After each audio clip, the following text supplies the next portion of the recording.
যে গুরুত্বপূর্ণ খবরে চোখ রেখেছি আমরা শান্তিনিকেতন মেডিকেল কলেজে ইডি হানা। বেসরকারি এই মেডিকেল কলেজে ইডি হানা দিয়েছে সাত সকাল থেকে। কি কারণে এই হানা জানাবো বিস্তারিত। আমার সঙ্গে রয়েছে জয়ন্ত। বিস্তারিত কি রয়েছে?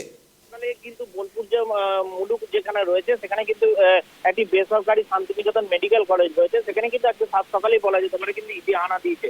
তোমাকে জানিয়ে রাখি, অনুব্রত মণ্ডল যখন গরু পাচার জেনেছিলেন তখনও কিন্তু এই মেডিকেল কলেজের যিনি কর্ণধার মলয় পি তাকেও কিন্তু বেশ কয়েকবার কিন্তু জিজ্ঞাসাবাদ করেছিল এবং এই মেডিকেল কলেজেও কিন্তু ইডি এসেছিল। আজকে কিন্তু সেই পুনরাবৃত্তি আবার হলো। আজকে ভোরবেলায় কিন্তু দেখা যাচ্ছে ইডির বেশ কয়েকজন আধিকারিক তারা কিন্তু আজকে সকালবেলাতেই এই মেডিকেল কলেজে এসেছেন এবং তারা কিন্তু সেখানে ইতিমধ্যেই তারা কিন্তু সেখানে ঢুকেছেন এবং বেশ কিছু নথিপত্র তারা দেখছেন, এমনটাই কিন্তু এখন পর্যন্ত জানা যাচ্ছে। এবং কি জন্য আজকে তারা হানা দিয়েছেন, অনুব্রত মণ্ডলের গরু পাচার মামলা বা অন্য কিছু, সেটা কিন্তু এখনো পর্যন্ত স্পষ্টভাবে কিন্তু জানা যাচ্ছে না। গৌরব, মূলত কত নাগাদ তারা ঢুকেছেন এবং কত নাগাদ প্রবেশ করে তারা তল্লাশি চালিয়ে যাচ্ছেন? কতক্ষণ হলো এখনো পর্যন্ত তল্লাশি অভিযান অব্যাহত রয়েছে তাদের?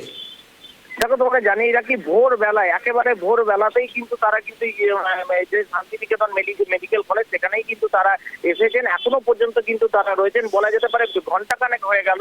তারা কিন্তু এখনো পর্যন্ত তারা ভেতরে রয়েছেন। কি ভেতরে তারা এখনো পর্যন্ত কি করছেন তা কিন্তু স্পষ্টভাবে জানা যাচ্ছে না, কিন্তু তারা এখনো পর্যন্ত সেখানে রয়েছেন। ধন্যবাদ জয়ন্ত, তোমাকে সঙ্গে থাকার জন্য। নজর রাখো, আপডেট রাখো।